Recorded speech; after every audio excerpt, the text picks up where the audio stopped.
Pandemi COVID-19 belum usai, namun mobilitas masyarakat Indonesia telah meningkat seiring aturan pemberlakuan pembatasan kegiatan masyarakat atau PPKM yang kian longgar. Dalam laporan mobilitas masyarakat selama pandemi COVID-19 yang dirilis oleh Google, masyarakat paling banyak bepergian ke tempat wisata ruang terbuka, antara lain Taman Nasional, pantai, dan taman umum. Angkanya naik 46% pada awal pekan Mei 2022 dibandingkan saat sebelum pandemi atau 3 Januari hingga 6 Februari 2020. Adapun Kepala BPS Margo Yuwono menilai kenaikan pergerakan masyarakat pada kuartal awal tahun ini merupakan mobilitas terbaik sepanjang pandemi. Bahkan hampir semua aktivitas penduduk di beberapa tempat kegiatan sudah melebihi kondisi normal. Kondisi ini tentunya menjadi sentimen positif bagi sejumlah bisnis, seperti bisnis transportasi taksi. Bisnis taksi berpeluang memperbaiki kinerjanya yang sempat terguncang parah akibat pandemi 2 tahun terakhir.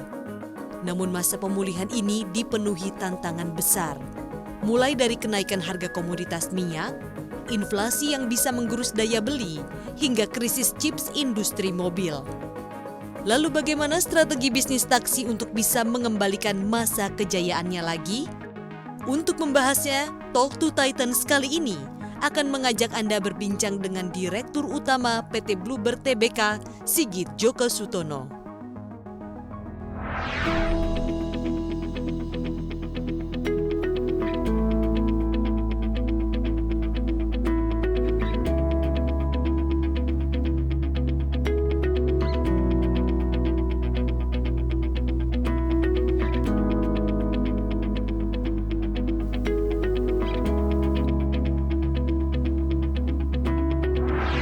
Baik, saya sudah bersama Bapak Sigit Djoko Sutono selaku Direktur Utama PT Bluebird Tbk.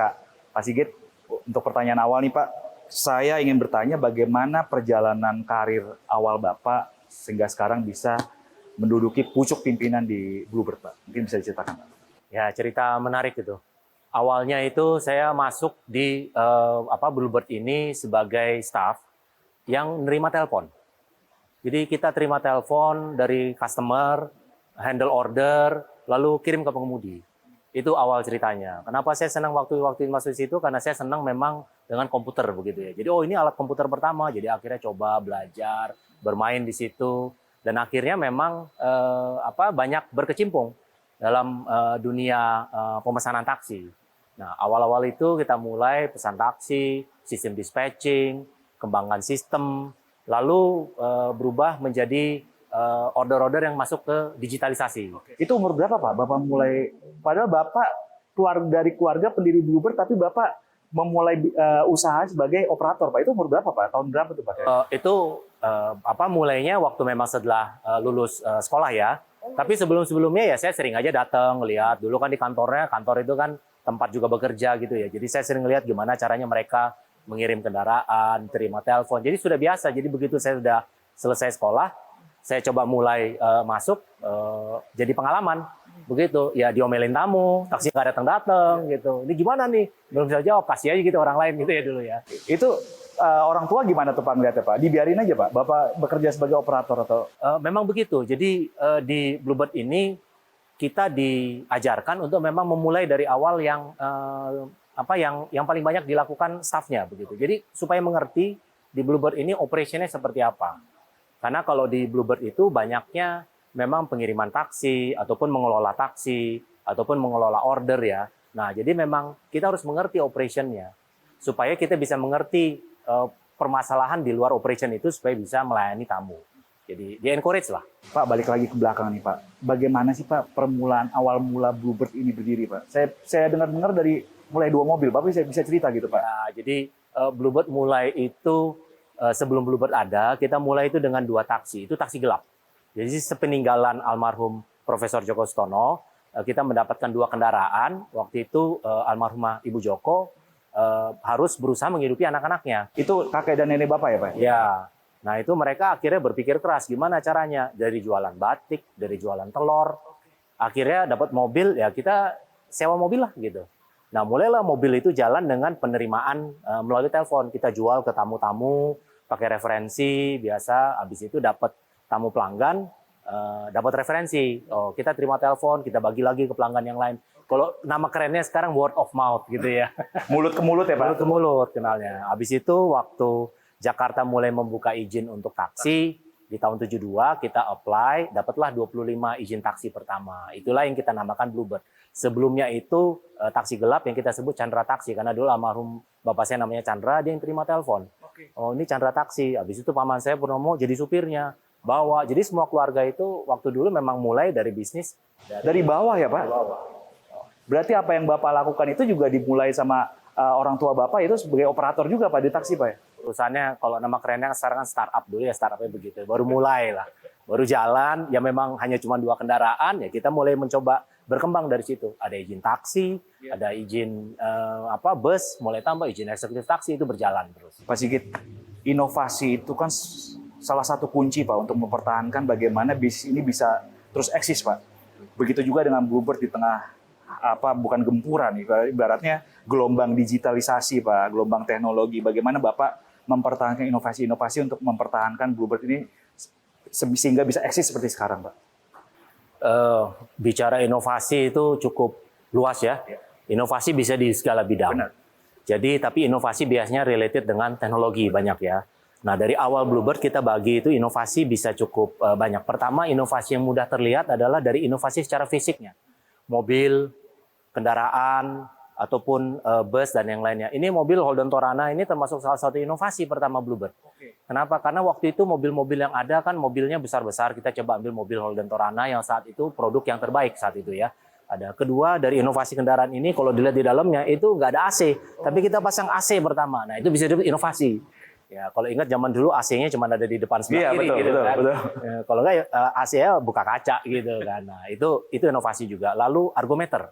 Itu juga inovasi pertama. Bluebird merupakan perusahaan taksi pertama yang menggunakan argometer. Yang lainnya itu pakai argo mulut. Tawar-tawaran. Nah, itu makanya kita mulai fokus di awal dari inovasi produk, layanan, masuk ke inovasi yang digital, masuk ke call center, mulai masuk pakai komputerisasi. Ya, zaman dulu pakai order, terima telepon, kertas, habis itu dicatat, dibagi pakai radio. Lalu Manual banget ya, Pak. Lalu masuk inovasi dengan GPS. Lalu masuk inovasi dengan IoT, begitu. Dan seterusnya sekarang, inovasi pemesanan melalui aplikasi. Kita masuk inovasi pemesanan melalui aplikasi itu sejak tahun 2012. Jadi jauh sebelum hiruk-pikuk online ini masuk, begitu. Saat itu kita masuk sebagai perusahaan pertama yang mengimplementasikan pemesanan taksi di aplikasi BlackBerry. Zaman 2010-2015-an zamannya BlackBerry semua. Cuman kita belajar banyak hal di situ. Inovasi itu tidak bisa hanya dikejar mengikuti tren, tapi inovasi harus bisa diikuti kemana customer itu juga mau.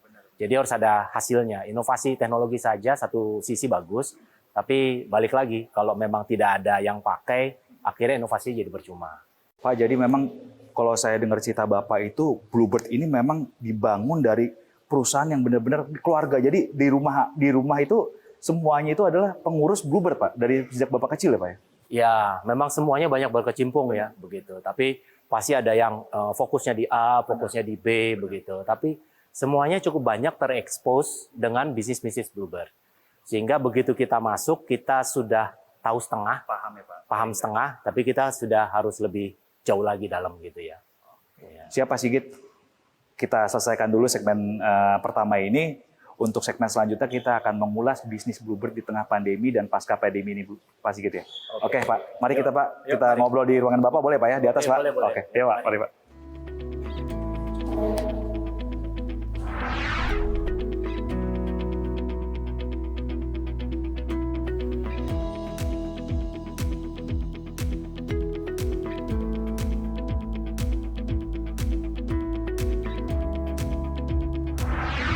Masih bersama saya Wahyu Daniel dalam program Talk to Titans. Masih hadir bersama saya di sini Bapak Sigit Djoko Sutono selaku Direktur Utama PT Bluebird Tbk. Pak, untuk segmen ini kita akan bertanya soal pandemi, Pak. Pak, ada yang bilang 2022 ini adalah tahun pemulihan. Dari Bapak nih melihat bisnis Bluebird sekarang, apakah itu sejalan Pak dengan pemikiran bahwa pemulihan ekonomi itu terjadi di 2022 ini Pak? Setuju ya, karena sebenarnya tadi saya sempat bilang di kuartal 4 2021 proses pemulihan itu sudah terjadi. Dan kita juga memang lihat saat itu memang PPKM sudah mulai berkurang dan memang ekonomi mulai meningkat.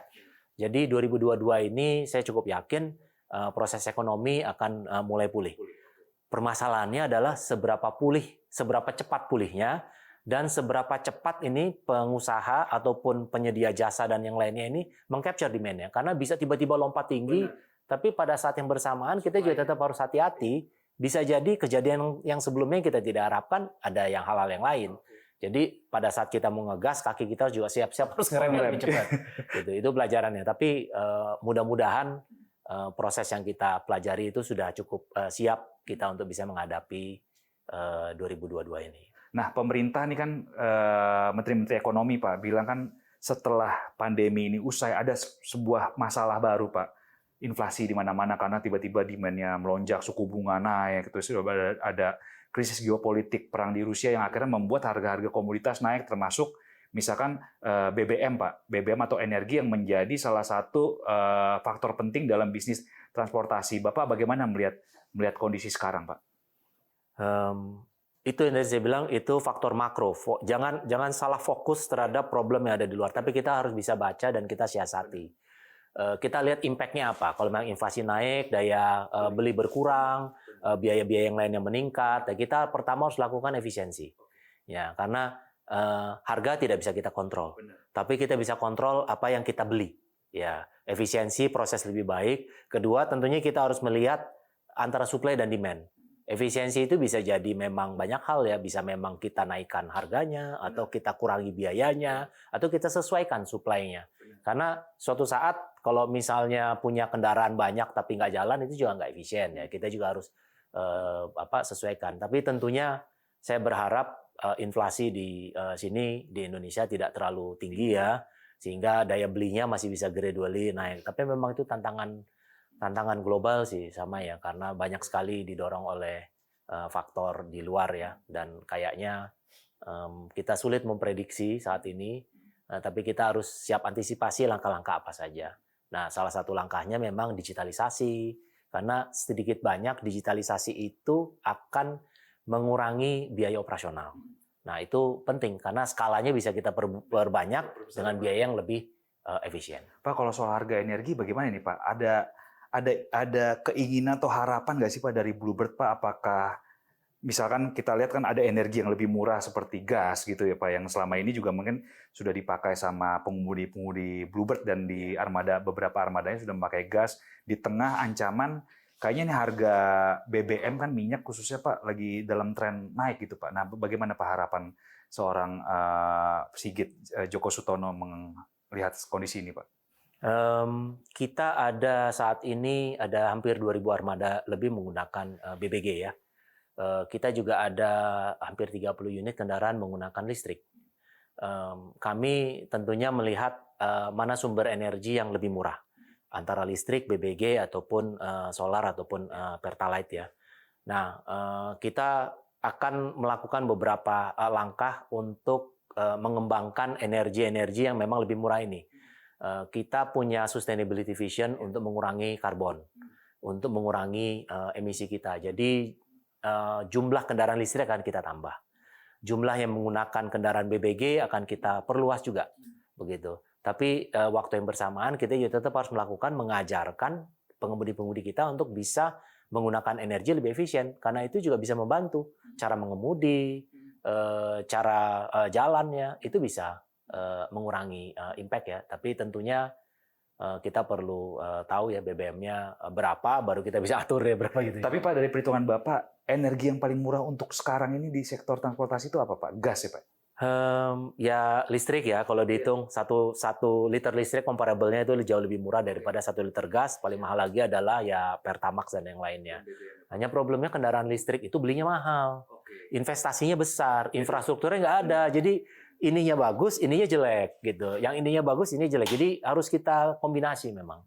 Dan perlu ada dukungan pemerintah dong Pak, sebenarnya Pak, untuk bagaimana menyediakan kendaraan-kendaraan listrik yang lebih apa namanya lebih affordable untuk dibeli gitu ya Pak, untuk supaya bagaimana energi-energi murah ini bisa kita jangkau ya Pak ya. Ya, saya rasa pemerintah sudah melakukan langkah yang cukup baik ya dengan adanya pabrikasi kendaraan di Indonesia listrik, lalu juga mulai didorong ya insentif-insentif untuk listrik. Banyaknya memang infrastruktur yang dibuat ya.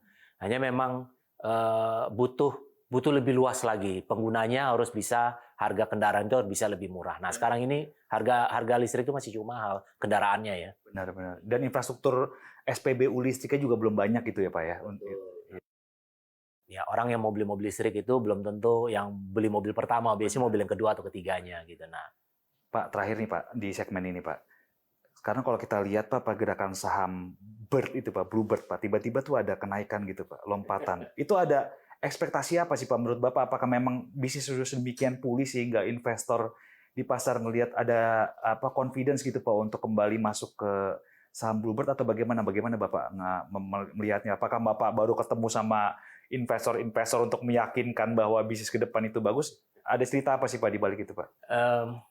Tidak ada. Tapi mungkin investor melihatnya begini, kita sudah mengeluarkan laporan kuartal 1 kita sebelumnya. Tapi kita memang mungkin baru banyak yang melihat dalam beberapa hari terakhir ini laporan fiscal year 2021. Nah, fiscal year 2021 itu berbalik arah. Seperti tadi saya bilang, tahun 2021 tahun recovery, 2022 kita akan bisa lebih baik lagi. Sepertinya beberapa investor melihat itu sebagai tren positif. 2021 sudah terlihat positif, kita 8 miliar lebih. 2022 kuartal 1 sudah menunjukkan bukti bahwa kita bisa bertahan. Sehingga pada saat laporan itu keluar, harga saham langsung banyak dicari ya. Itu saya rasa merupakan momentum yang baik. Balik lagi kepercayaan masyarakat bahwa bisnis Bluebird bukan hanya sebatas proses pandemi ini hilang, tapi kita sudah 50 tahun berada di Indonesia. Kita sudah banyak mempelajari asam garam proses transportasi di sini. Jadi saya harap sebenarnya momentum kemarin itu bisa dilihat sebagai nilai plus bahwa secara fundamental Bluebird bisa bertahan. Oke, Pak Sigit, kita tahan dulu obrolannya. Kita akan kembali lagi di segmen selanjutnya dengan mengulas lebih dalam soal fokus kinerja Bluebird di tahun 2022 ini.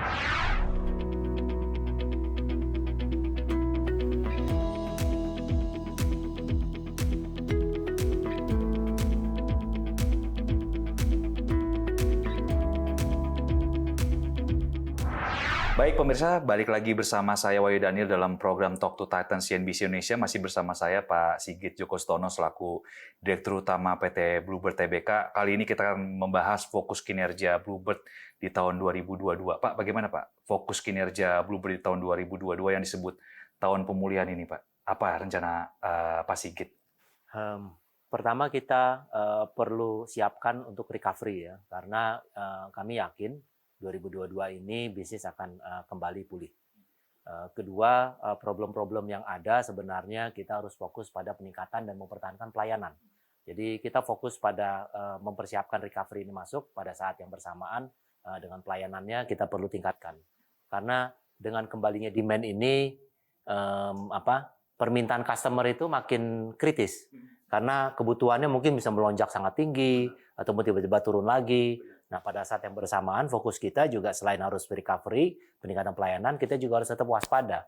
Karena problem-problem yang terjadi sebelumnya bisa saja terjadi lagi. Jadi pada saat kita mengambil langkah suatu keputusan, melakukan suatu corporate action ataupun melakukan pembelian suatu yang besar, kita perlu memikirkan hal itu apabila terjadi sesuatu, apa yang bisa kita lakukan. Jadi fokus kita tetap harus recovery, tapi tetap harus waspada. Jumlah armada Bluebird sekarang berapa Pak? Saat ini kita ada 20 ribuan armada ya, begitu. Itu terdiri dari taksi, ada taksi Bluebird regular, ada Silverbird, ada Goldenbird rental car, ada juga shuttle bus kita Big Bird dan City Trans. Paling banyak apa Pak? Paling banyak kita di regular taksi, ya. Ada 14.000 ya. 14.000. Berarti drivernya 20.000 Pak, kira-kira sekarang Pak. Drivernya ya kira-kira 20.000 lebih. Itu ada penurunan nggak sih Pak karena pandemi ini Pak? Jumlah armada sama jumlah drivernya Pak? Ya banyak. Jadi kita driver itu banyak yang pulang kampung ya istilahnya karena dia nggak narik dan yang lainnya selama 2 tahunnya pulang kampung. Jadi proses sekarang kita mulai panggil-panggil lagi tuh driver-driver Bluebird yang sebelumnya. Nah, itu fokusnya di pelayanan. Karena kita rekrut fokus pada driver-driver yang sudah pernah bekerja di kita. Karena kita harus pastikan pelayanannya tetap baik. Selama 2 tahun terakhir ini berapa Pak penurunan kendaraan dan driver Pak? Dan sekarang apakah sudah kembali normal seperti sebelum pandemi Pak? Belum. Karena kita baru berjalan di semester 1 ya. Semester 2 ini, akhir semester 2, perkiraan kita akan kembali seperti di 2019. Jadi 2023 seharusnya sudah lebih baik. Tapi 2022 ini kita bagi semester 1 sama semester 2, dan semester 2 sepertinya akan sama bagiannya di akhir semester 2 sama seperti 2019. Berarti ada rencana investasi untuk membeli armada-armada baru dong Pak di tahun ini Pak? Atau memang belum? Ada. Nah itu problemnya. Suplainya kurang. Berapa rencana mau nambah Pak? Dan berapa investasi yang kira-kira mau direncanakan nih Pak tahun ini Pak? Kita ada 1 triliun lebih ya, 1,2 triliun rencana capex untuk pembelian kendaraan, hampir 5.000 kendaraan. Nah ini suplai kendaraan ini juga menjadi tantangan. Karena dari industri kan kita tahu global problem adalah supply chip. Ya, terus global problem juga ada demand yang naik juga mendadak dari sisi-sisi yang lain. Logistika juga bermasalah juga ya Pak? Logistik juga ada beberapa lockdown di Cina, suplai barang juga dari sana juga ada. Jadi bukan hanya dari suplai kendaraan, tapi juga suplai spare part. Jadi kita perlu antisipasi yang mana yang perlu kita percepat, mana yang bisa kita tahan. 1 triliun tadi berapa armada Pak? 5.000-an lebih ya. 5.000 itu terdiri dari reguler aja Pak? Regular taxi, terus juga yang eksekutif taxi, itu campuran kira-kira. Begitu. Itu barangnya diambil dari merek dalam negeri atau? Umumnya banyaknya memang dalam negeri, karena kita banyak pakai kendaraan pasti produk CKD ya. Tapi sebagian kita tetap harus import. Tapi import juga kita melalui dealership yang ada di Indonesia juga kok. Pak, dengan 1 triliun itu Pak, kira-kira prediksi kinerja Bluebird di tahun ini seperti apa sih Pak? 2022 kita melihat memang recovery kita paling banyak di semester 2 ini. Jadi ini mendatang akan kita yakin lebih baik. Kedua, sebenarnya kita punya banyak inisiatif. Jadi kita yakin 2022 ini peningkatannya ini dibuktikan di kuartal 1 2022 berbanding dengan kuartal 1 2021-nya. Kita naik 40%. Tapi itu apakah sudah balik ke era sebelum pandemi Pak? Belum. 40% kita naik belum. Nah, kalau kita lihat kondisi sekarang mungkin kita baru balik di 60-an 70-an%. Nah, kita sisanya ini akan kita kejar di semester 2-nya begitu. Pak, duit 1 triliun tadi masih banyak berarti duit kasnya Bluebird atau cari pinjaman di bank tuh Pak? Ya, alhamdulillah kita masih bisa funding dari internal. Kita juga dapat dukungan yang cukup baik dari bank-bank karena kita juga bukan perusahaan yang baru terbentuk ya gitu. Dan mereka juga mungkin melihat kita bisa survive dan turn around di masa pandemi gitu. Jadi ya pinjaman bank sama internal funding. Pak, kalau misalkan bicara soal revenue Pak, pendapatan kira-kira itu bakal naik berapa sih Pak di tahun ini Pak? Mungkin untuk gambaran Pak, apakah bisa 50% gitu atau memang di tahun ini kira-kira akan balik nggak Pak seperti sebelum pandemi Pak? Gambaran Bapak. Jadi gini, kalau kita bilang total 1 tahun, income 1 tahun 2022 ini belum balik seperti 2019. Tapi kalau kita lihat di kuartal 3 atau kuartal 4 nih semester 2 ini, sebagian bulan-bulan tertentu itu karena demand-nya memang fluktuasi, itu sudah sama dengan perkiraan kita waktu lagi peak di tahun 2019 sebelum pandemi. Jadi kalau kita tahun lalu itu income 2,2 triliun. Tahun ini tentunya kita akan menambahkan jumlahnya. Yang paling tidak tadi sama 40% lebih karena kuartal 1 memberikan 40%. Berikutnya rata-rata sekitar itu ya Pak ya. Kuartal 1 40%, kuartal 2 kita perlu lihat lagi sesuai dengan perkiraan suplai kendaraan tadi. Kalau kita bisa suplai kendaraan, itu otomatis bisa meningkat. Demand bisa kita capture, kita bisa meningkat. Tapi kalau supply terbatas, jumlahnya juga perlu kita perhitungkan. Oh, oke, tantangannya berarti masih cukup besar ya Pak, khususnya untuk mengimbangi supply tadi ya Pak, mengimbangi demand tadi ya Pak ya, untuk memenuhi supply ya Pak ya. Kita di 2 sisi sekarang diserang dari sisi demand yang naik, diserang dari sisi supply yang nggak ada. Jadi makin harus efisien jalannya. Oh, oke. Pak, kondisi ini terjadi sejak kapan sih Pak? Kendaraan nggak ada itu Pak? Ya, kendaraan nggak ada itu sejak tahun 2021 akhir ya. Itu kita sudah mulai recovery itu proses. Tapi mereka juga butuh 6 bulan. 6 bulan baru siap gitu. Jadi akhirnya ya waktu permintaan awal yang lalu baru di delivery sekarang. Gitu. Jadi mobil yang kita pesan nih pesan yang sudah cukup lama. Apalagi pada saat demand meningkat ya semuanya pada pesan ya. gitu. Jadi kita perlu siasati lebih awal aja. Pak, berapa kota sih Pak yang ada sekarang Pak? Bluebird tuh hadir di berapa kota di Indonesia sih Pak sekarang Pak? Kalau boleh Kita tahu, Pak? ada di 18 kota. Dari 18 kota itu yang 5 besarnya di mana Pak? Jakarta terutama, terus Surabaya, Bali, Medan, terus Bandung ya. Gitu. Jadi Pulau Jawa mau dominasi. Satunya di Medan tapi ya, satu Medan, Pak ya. terus Sama Bali ya Pak. Bali. Nah Bali ini sekarang lagi kondisinya cukup cukup banyak terdampak pandemi, tapi dengan adanya event-event yang rencana untuk G20, benar. recovery-nya rasanya cukup cepat ya. Kondisi sekarang gimana Pak Bali Pak? Masih sekitar kurang dari 50%, tapi lebih baik sebelumnya cuma 10%. Jauh sekali. Gitu. Paling cepat pulih di Jakarta ya Pak ya? Paling cepat pulih Jakarta. Oke. Pak, sekarang ini kan trennya itu kan semua korporasi beralih ke digital Pak. Nah, bagaimana nih Bluebird mengikuti tren-tren digital ini Pak? Kita digitalisasi itu kita pakai strategi 3 pilar 3M. Multi channel, multi product, multi payment. Jadi istilahnya multi channel itu apapun pesannya, gitu kan. Terus produk apapun di dalamnya, terus apapun bayarnya multi payment, produknya tetap Bluebird. Dan itu masuk. Jadi kita jalankan makanya digitalisasi, kita siapkan open API, kita siapkan akses untuk sebanyak-banyaknya partner yang bisa akses ke layanan kita. Kita sudah ada di BCA, kita ada di Traveloka, kita ada di Gojek, kita ada juga di Shopee, kita ada di platform-platform online yang lain. Kalau produk kita gabungkan seluruh produk kita, jadi nanti dalam pesanan digitalisasi kita, pesanan mau Bluebird kayak, mau Golden Bird kayak, mau Big Bird kayak, mau Shuttle kayak, itu semuanya dalam satu layanan.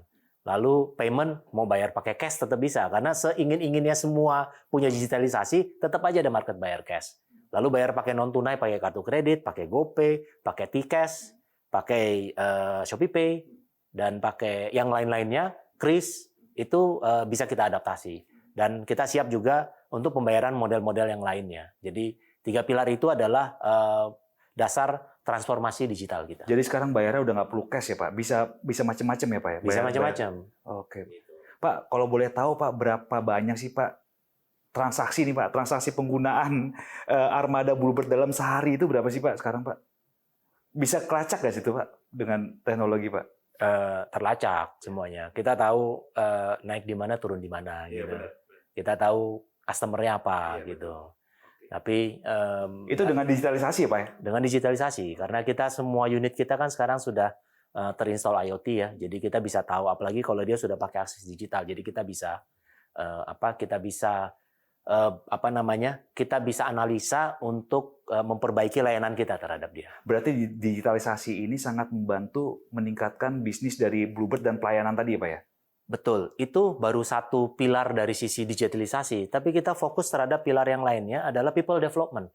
Balik lagi, digitalisasi tanpa people development, driver kita yang memang baik, pelayanannya, lalu control operation kita yang memang efisien, gimana cara menjalankannya, nggak cukup untuk bisa melakukan proses digitalisasi. Terima kasih banyak Pak Sigit atas kesempatannya menjadi tamu dalam program Talk to Titans Pak. Semoga bisnis Bluebird dan Bapak selalu sukses selalu ya Pak menghadapi tantangan-tantangan ekonomi yang terjadi dan pasca pandemi ini Pak. Baik pemirsa, demikian bincang-bincang saya dengan Pak Sigit Djoko Sutono selaku Direktur Utama PT Bluebird Tbk. Semoga kita bisa dapat kembali lagi dalam program Talk to Titans selanjutnya dengan narasumber-narasumber yang lainnya. Terima kasih, sampai jumpa di program Talk to Titans bersama CNBC Indonesia.